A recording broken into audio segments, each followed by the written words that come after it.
It was COVID times. Everyone was in lockdown. So I was just scrolling TikTok and I noticed like everybody's bored at home and everybody's tie-dyeing. So I looked at Will, I was like, I want to tie-dye a hijab. And then I started wearing it on TikTok. People started asking like, where did you buy that from?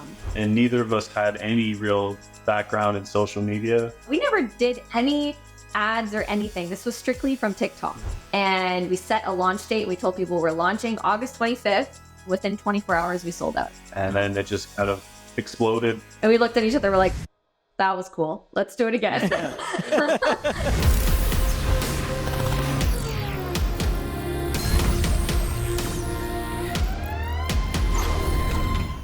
Content is king in the world of e-commerce today, and that position of content being essential for your brand's success is only going to grow as time goes on. Today, I'm interviewing a brand called Lala Hijabs, and Lala Hijabs started as a TikTok brand. So this is one of the brands that I've been interviewing. I've been trying to pull out brands that are integrating today's latest strategies to crush it in e-com.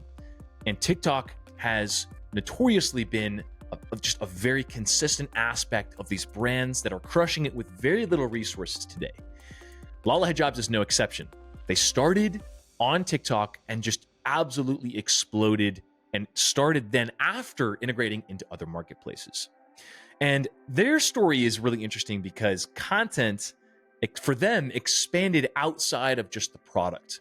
So they started creating content around themselves and their family after the success of Lala Hijabs, after Lala Hijabs blew up.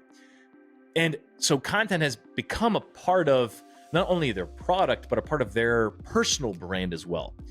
And through their story, and of course, they talk through their strategies for success around content, what captures people's attention, how to succeed on TikTok and outside of TikTok today for their product and other products. There's a lot of good insight here. You'll see a lot of conversation around just what people are responding really well to today. And I think there's a lot to take away from their story and their strategy for what you need to be doing and thinking about doing in your products and your brands today. Their story is really interesting. They started from nothing and just absolutely exploded. Their story is really cool. And hijabs is such a really interesting and unique, tough product seemingly to get into. Content, from what I'm observing here, content is opening the door for products and brands to break through difficult marketplaces. And if you can execute content well enough for your product and for your brand, it's going to take you places that you couldn't get otherwise. I think this is the future of e-commerce. It's the present, but I think it's only going to grow. Let's explore this conversation. Let's see what Lala Hijab's story has to say about the present and the future of e-commerce. Let's jump in. Hello, everyone, and welcome to another episode of Human in the Loop. I'm Cameron, and I'm joined by Sanaa and Will, the founders of Lala Hijab. And this episode I'm really excited for because it explores, my goal is to explore the intersection of technology, content, and e-commerce. And you both have created something that I really think does an exceptional job. And it's a really rare to find exactly what you both are doing in e-commerce and in the content world itself. So let's start from the very beginning of Lala Hijabs. Where did this brand start? Yeah, that's a great question. It started out of necessity. So I'm an aircraft maintenance engineer. I got a job contracting across the country. We uprooted our family, our 2 daughters at the time, and we moved across the country in Canada to Toronto and to work as an aircraft maintenance engineer. Worked for a year. Everything was great. And then that big strange virus showed up and completely devastated my industry. And nobody was working that I know of. And so we were basically kind of looking at each other like, we don't have the money to move back home because it's very expensive. We don't have the money to live before we move back home. So that's also very expensive. And we have, our 2 kids. And it was kind of a hectic situation for us at the time. And thankfully, the content kind of happened right around the same as the business. And with the influx of TikTok into Western culture, and the trend of tie-dyeing came back. So anybody who's familiar with that would know that it's like it was everywhere at the time. And then obviously she wears the hijab, so she had a bright idea, which was to tie-dye. So yeah, it was COVID times. Everyone was in lockdown. Everyone was bored. So I was just scrolling TikTok because we had recently joined TikTok and we were just kind of creating videos together for fun. It was kind of a joke, to be honest. We just kind of joined it and made a couple videos just poking fun at each other. And so I was scrolling and I noticed like everybody's bored at home and everybody's tie-dyeing. So I looked at Will, I was like, I want to tie-dye a hijab. So I went to my closet and I had one hijab that was kind of like a cream color. And I went to Walmart, grabbed some dyes.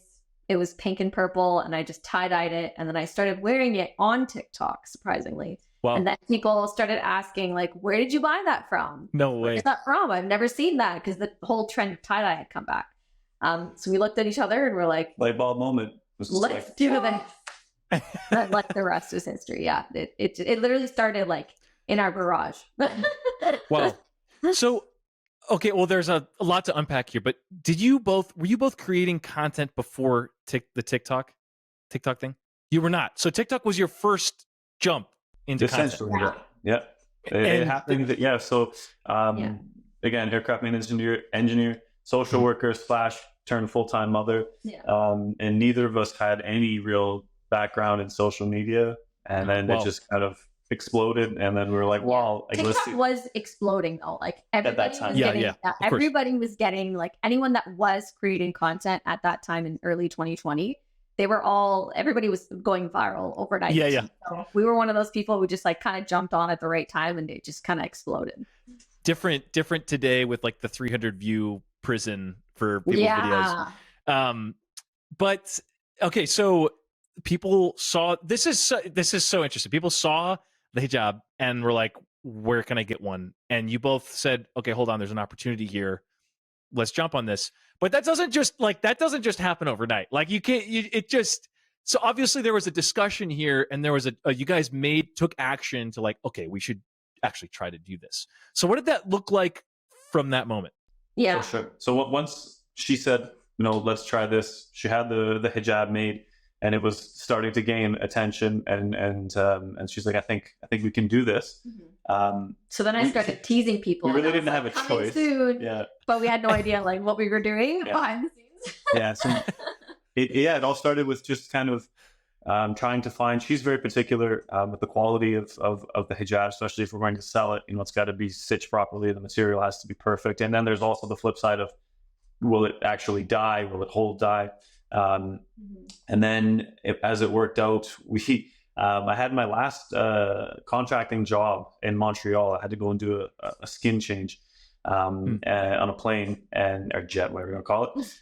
And so we were there and I worked for 2 or 3 weeks straight.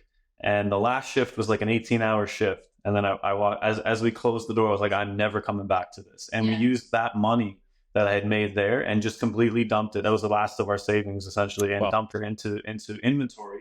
And I remember when we were there, her mom received the package of samples and she's like, I think that this one. So she didn't even actually get to feel it or see it. We're just like, all right, Mom. We just need to order that's it. So, there's no way to get go time. Let's just get it. And I'm just going to hope that the material is good and all that stuff. And Wow. It's a big jump to do something like that, especially so for context, a number of brands that come on this show and like the audience of this podcast are not like TikTok first brands. They're brands that start first on Amazon or Walmart or something else.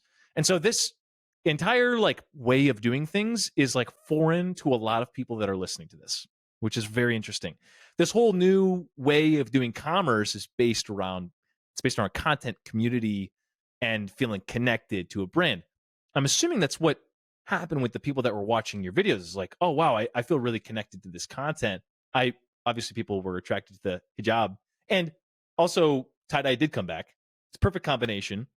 So what did you have an entire batch of like pre-orders essentially that were coming in, or you had an entire audience that whenever you had them up, they were like ready to buy right when you listed it for sale? So our first batch was 5 different colors. We did 5 different dye types or hijabs, 100 pieces in total. And we kept teasing it. We did a photo shoot and we set a launch date. We told people we're launching August 25th. You need to be on the website. And there was just a crowd of people. We never Wow. did any ads or anything. This was strictly from TikTok. And a whole track of people were on the website right like minutes before we launched. And within 24 hours, we sold out. It was nuts. Wow. And we looked at each other, we're like, okay, that was cool. Let's do it again. How did I like that you launched with the website? How did the introduction, obviously TikTok shops, I'm assuming around that time TikTok shops wasn't a thing yet.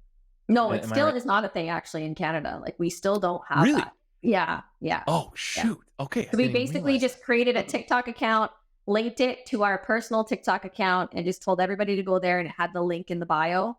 And that's just how people found us. Okay. So after that point in time, well, first, let's actually just stay in the beginning. In anywhere that you qualify as the beginning of this process, like what do you think was the biggest challenge that you faced very early on? Do you know what's Definitely it was the manufacturing side of it for me. So because I have the engineering background, and that basically we split the business down the middle. Any type of marketing, any type of website creation, photos, everything that was all her, and mine was the actual research, development, and manufacturing. So we lived in a townhouse at that time, and we had no room to scale at all. We started on the garage floor, and then it was to a little nook area we had at the top of the stairs. Yeah. And then from there, we moved our Took a kids bedroom. around and took a spare bedroom. And that was the biggest challenge for us, was being able, because it worked out great where the supply was there, or the demand was there rather, but the supply was like, how do we do this? Could not keep up, because with the limited amount of space, he could only create like 15 hijabs per batch. And so he'd do like 15, a couple hours later, like 15, you know what I mean? Like we were just really limited in how much we could do. We had a 10 by 12 room. Yeah. And in that one room, we did all of the manufacturing. So the actual making of the hijabs, they have to sit for overnights in order to set. In that same room, I built a hanging rack, because we hang dry them instead of put them in the dryer. We had our packing table. We had everything was in that. All the inventory was there. All the stuff was there. It was nuts. Like there was just enough room for us to kind of like stand in like a corner. And you could do everything standing in one spot. Yeah. Yeah. That's great. I love that though. Like I love that, because that's like the beginning, that's the sign that things are going really, really well. If you're just making all this stuff happen, and obviously like the need for more space was there. So how fast did things pick up? Because like I'm trying to judge, sometimes for brands it's a slow burn. A lot of times I've had a couple other like TikTok launch brands on the pod, and for them it follows more a trend of like a more really fast launch, and it just kind of is a rocket that shoots up.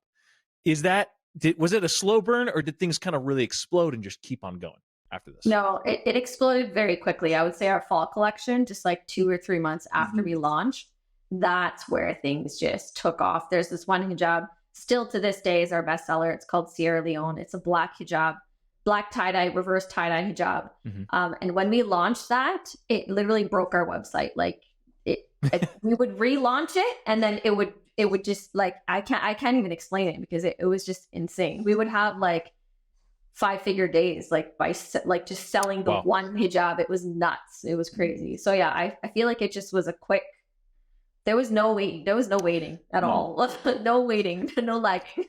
That's awesome. There's your story obviously involves like this combination of product and content, right? Content is a key part of TikTok, obviously, but you both are your content creators too. So how have you balanced like growing this product brand while at the same time focusing on focusing on growing content as well? What does that look like?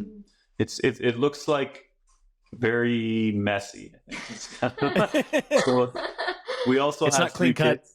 Yeah, we also have 3 kids. We homeschool our kids, so we have that takes up a lot of our time. And yeah, with the 2 companies, brands, I guess you could say, we've been blessed in that because of our growth and being so quick with the hijab company, that we were able to scale accordingly with that, from that 10 by 12 room. And then we moved into a new place. We took the whole basement floor, and then that quickly became too small, and we moved into a warehouse. And now we have a great team working for us with us. that really help to take care of and alleviate a lot of those pain points of being involved with the business as much as we were, which gives us a lot more freedom and time to be able to focus on the content itself that will be able to then, bolster sales or marketing strategies for the company. Yeah, it's been crazy. And I think because we started by creating content, and then that's always kind of been the lead, like ads, we still have yet to explore ads because we just can't keep up with just organic content just being out there. Like, I think the future of Lala Hijabs is going to be very interesting to see, like, when we do start pumping into the ad world. But as of right now, like, content has been king for us, and it always has been.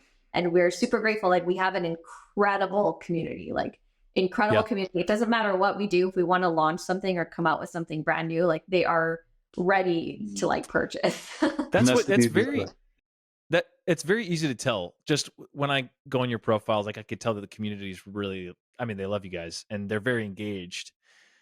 What, at its core, what about the product do you think, what about the hijabs themselves really captured people?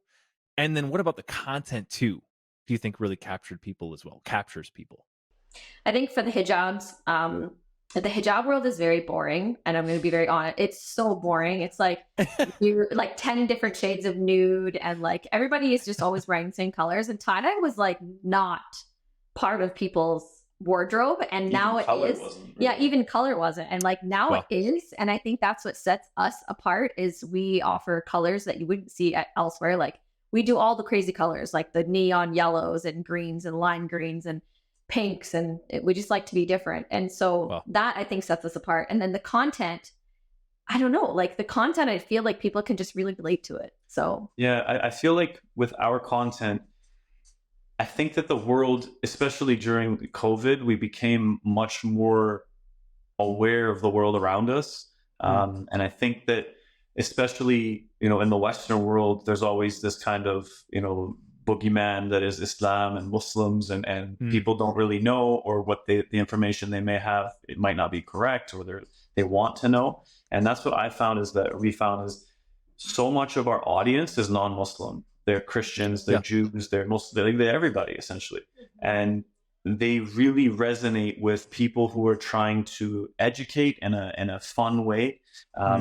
They feel like it's a safe place for them, where they're not going to be judged by asking a question that might be silly to some.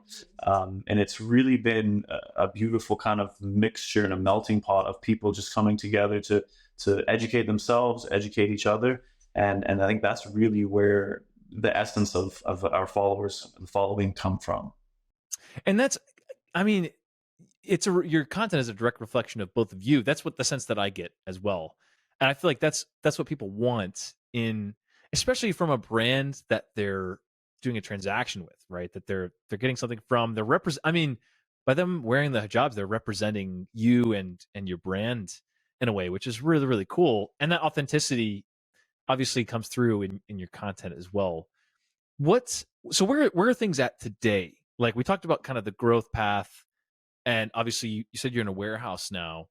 Where is everything at? Like, yeah, today, it's been crazy. So we do several trade shows per year now. We just opened up our own showroom, so now people are able to actually come in person and shop. And we just started a clothing line. So interesting. Yeah, we just came out with maxi dresses, and we're launching 4 new styles of maxi dresses like within the coming weeks as well. So yeah, we've expanded a lot. We've come out with a kids line. Like, we have so many exciting things happening. And so, yeah, it all started from just 100 hijabs, and now we have a product line of like, I think 200 plus items now. Different items. Yeah. And we also have a kind of hush deal, but it's not so hush, so we can't talk about it. But we won't make you spill secrets. Don't spill too much. No, so actually we had a very large, I won't mention the name, but we had a very large brand that has over 400 stores across the country reach out to us and want to have our products in their stores. Wow. And so we're just working on that right now. So that's a huge win. Yeah, exactly. And then also another part is the amounts of humanitarian work that the company itself does through certain products. Is something very special, and something that directly reflects, I think, the audience that we have and the customers that we have, that are so willing to not just purchase something, but give to, people who are less fortunate than themselves. It really gives a testament to the people as well. Yeah, we've been able to build several water wells across the world. Wow. Through people purchasing certain products from our brand, and we love to give back, and that's something that's really interconnected with who we are as content creators. And so it's really cool for our customers to be able to purchase something knowing that a portion of it is going to provide clean drinking water to people. That's great. That's great. There's a lot, obviously there are a lot of moving pieces here. When you involve, like, just when you have content integrated directly into the product and the brand, there's a lot going on. What do you think? Let's do some like reflecting on the path up to this point, right? What pick like two or three things that you would say were the most impactful to get you and Lala Hijabs to where it is today. What would you say were those two or three things? That is crazy. I would say one of the things would be how unique the brand is. Everything from the product to how people go shopping on our website to the colors on the website. We're very out of the box. You can see pink and purple and blue on our website. That doesn't really happen for most clothing brands like us. You go to add something to your cart, and instead of saying add to cart, we wrote get in my bag, like fun things like that. That it's like the whole experience is like fun. So I think that really sets us apart, is the uniqueness. And I think that's one portion of why people love to shop with us. I think one thing that's really been pivotal above everything else, to be honest, is how different we are as a couple, but how well we work together. Because, as I mentioned before, when it comes to manufacturing versus the digital world, we're completely separate and we don't step on each other's toes. So I don't question what she does. She doesn't question, she does all the time, but that's what wives do, right? But, she doesn't question, when it comes to the manufacturing side and what we need to do in order to ramp up production or anything like that. It's been having people who are such polar opposites being able to work together in a business sense.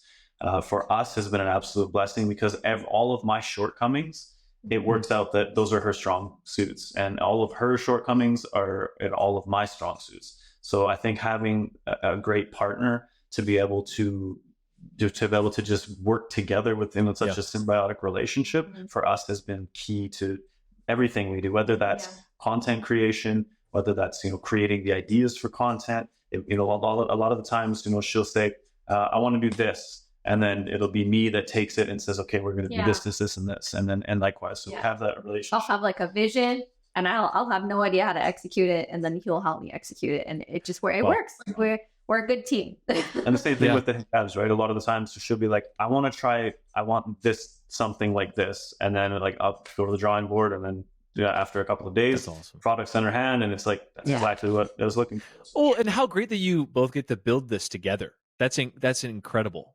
experience.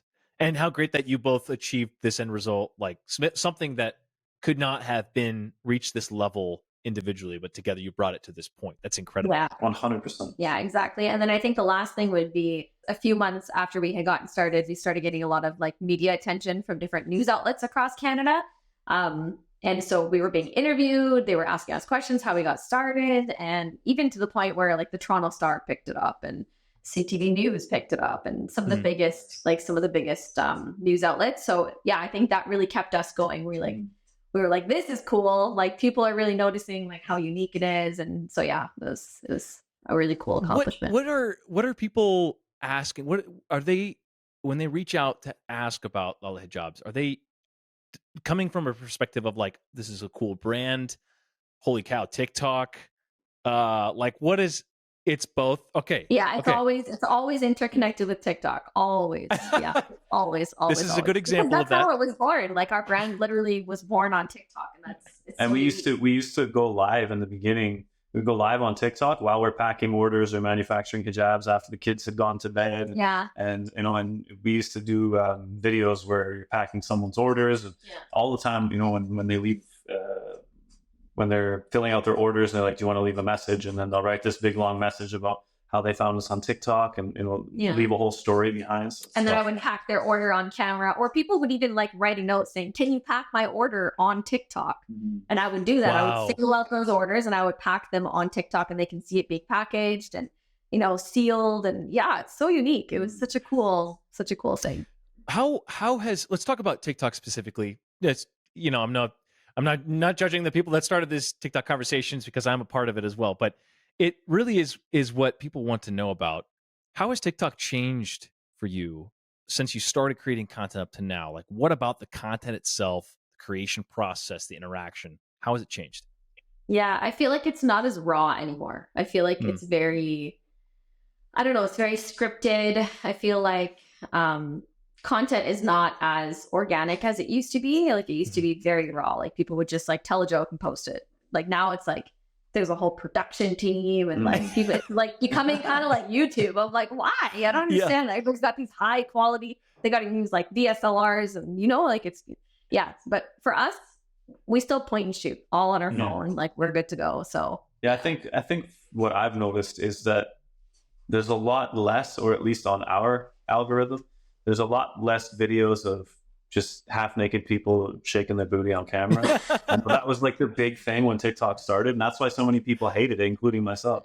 But now it's grown so much where you can learn anything. You can learn so much. Yeah. And I find that that's, a whole other, spectrum of where people are coming from, is that the ability to just find something that you're interested in and go down that rabbit hole. And man, obviously it's a huge rabbit hole. But yeah, for us, it's definitely, it's changed a little bit for us, I would say, but not too much. The fact that we're using different tech when we're filming and whatnot is probably the biggest change. And we don't have the gray wall anymore. Yeah, we used to always film in front of this one gray wall. Now we have like options in our house. So yeah, it was really funny. Any plans to bring back the gray wall? Or yeah. That wall is a legend. But also, I think that TikTok, like, I'm a millennial, but I feel like it's like my go-to search engine. Like, if I'm looking for like how to make a certain dessert, I'll go to TikTok first and I'll like type it in and look it up. So I think a lot of people find our content are like searching for like hijab magnets or underscarves or something, and then they stumble across our content. So yeah, I think it's a unique platform. How do you think it's going to evolve? Like, are you guys preparing for any evolution in any way? Or obviously what you're doing is working, right? Like, people are responding so well to that. But how do you see it changing in the future? And that could be TikTok or content or attention, whatever it is. I think that for us as Canadians, we didn't get the 80s until the 90s. So you guys in America, you were really the ones who had everything first, and we kind of got things delayed. So I think TikTok is the same, because we don't have, like she said, the storefront. We don't have a lot of you can't make money. You don't have the same options. You don't have the creator fund of making money on TikTok as the Americans. So I think that I would like to see that type of move forward in Canada. We're just America Junior anyway, so I don't understand why we can't have what Big Brother has. But I think a lot of it, content in general, I think people. And I've seen this happen. I'm sorry if you can hear my chair squeak. She gave me. No, it's all good. It's all good. Yeah. Okay. Content has to be ever evolving when you're in a certain spectrum. You can't put up this like wall around yourself. I mean, it works for some people, but obviously, if there's a certain genre or a certain thing, you're obviously like podcasting, for example, right? Podcasting is podcasting. But when you're making content, like for us, for example, is that you can only get to a certain point where a lot of what you're doing is rehashing old stuff. You need to be able to evolve, and you need to be able to evolve with trends. You need to be able to evolve as a human being. We're always evolving. We're always in a natural state of progression. So that would be the biggest thing that I would foresee in the future is, and us ourselves, we've transitioned a lot from, educational content about our faith and our culture and family to, more like family travel based content, because it's just what we originally, before we even social media, that's what we've always wanted to do. Now having the platform where we're able to do a lot more with it. Yeah, it's evolved so much. And I feel like people are going to come along for the ride with us. Like we have those diehard Lala Hijabs fans that have been purchasing from us since the day we launched. Literally. And it doesn't matter what we come out with, they're always going to purchase. And so Wow. they're always like looking forward to like what we have in mind, like for the future and like the different collections we're going to be coming out with. So yeah, I see a lot more collections coming out. I see a lot more like ideas coming out for clothing lines and, you know, merch that's like in-person stuff, like you mentioned, like the retail stores across Canada. Yeah, I see a lot of happening. The evolution of the content itself and the product, like that's out of the other brands as well, and you're included in this, that are doing very well on TikTok today. They do both of those things really, really well. They stay on top of like who they were at their core, and also like the trends, but not like trends in the sense of just like doing dances on TikTok, but in the sense of like, okay, modernizing, keeping up to date with like creating new content, being creative, as well as innovating in product, creating new products, like seeing where to go next. Love that you're doing that. The last, this will be the last question. Let's talk to people that maybe want to eventually create a product like you both have done, or create content from this perspective. So either content creators or product creators, whatever it be. What advice would you give to those people? You want to go first? I'll go first, but Sure. take too long. So you go Okay, first. I'll go first. So I would say, for me, stick to being who you are. Don't try to be somebody else. So there's plenty of hijab brands out there. There are plenty of Muslim content creators out there. But we have always stuck with being who we are. And I think that's what makes people gravitate towards us, is because we're very unique. We do things a certain way, and that's what helps us stand out. So just being true to who you are and not trying to replicate what's already been done. I think that's the biggest piece of advice that I can give. And for me, I would have to echo the great Wayne Gretzky when he said, you miss 100% of the shots that you never take. And that, you know, there's so many opportunities that are out there, especially with content, social media. It's literally, you have an audience waiting for you. You know, and I mean, there's a lot of weird things that exist out in the world. There's people who will consume that content. Yeah. Right. Yeah. Even if it's just, you know, the Cutting grass. or eating food, the sound of eating food. People, I know. It's so, right? So not what I would listen to. No, but like, yeah. it's a niche. Yeah. And there's always going to be a market for it. So, you know, like she said, be true to yourself. Understand that whatever you're trying to bring, whether that's a product or yourself into content, there is an audience for it and there is a market for it. You know, be unique, be original, but don't sit back and think, I could have done this or I can do this. Just go for it. You fail. It's a learning experience. Get up and start again. I feel like that is a big reason why your brand resonates with so many people, because your brand and your content, it just is both of you being yourselves, and your brand is a direct reflection of that as well. Like, you both seem like very creative, like that, the idea of like tie-dye and hijab, like it works together really, really well. And I feel like your brand represents both of you very, very well. And I think people see that as well. Well, I said that was the final question. So that was the final question. Thank you both so much. We could go on for a long, long time. I know that we could, but we'll have to maybe have you back on the podcast eventually to talk through more things. But thank you both, Sanaa and Will. Thank you both so much for taking time to be here. Wonderful to hear your story. You're crushing it. So thank you for being here. Thank you so much for having us. And yeah, look forward to coming back anytime. Thank you so much for joining me on this episode of Human in the Loop. My name is Cameron Yoder, and I hope you enjoyed this story, the story behind Lala Hijabs. There are a lot more stories like this out there. And there's no shortage of people that are just absolutely crushing it on TikTok. I think TikTok and also content in general needs to be a part of your strategy. So I hope that this gives you some good ideas for how to break into the marketplace with content as a core part of your brand or your brands. More conversations to come, really good, exciting guests coming on, especially as this podcast grows in recognition and popularity. If you have any suggestions for something that you'd like to see or conversations you'd like to see, shoot a message on social media. I'll put our information in the show notes. But I'm just glad that you're here and tagging along with me on this journey to explore the intersection of human and machine. So all that being said, thanks for joining me today on Human in the Loop, and I'll see you next time.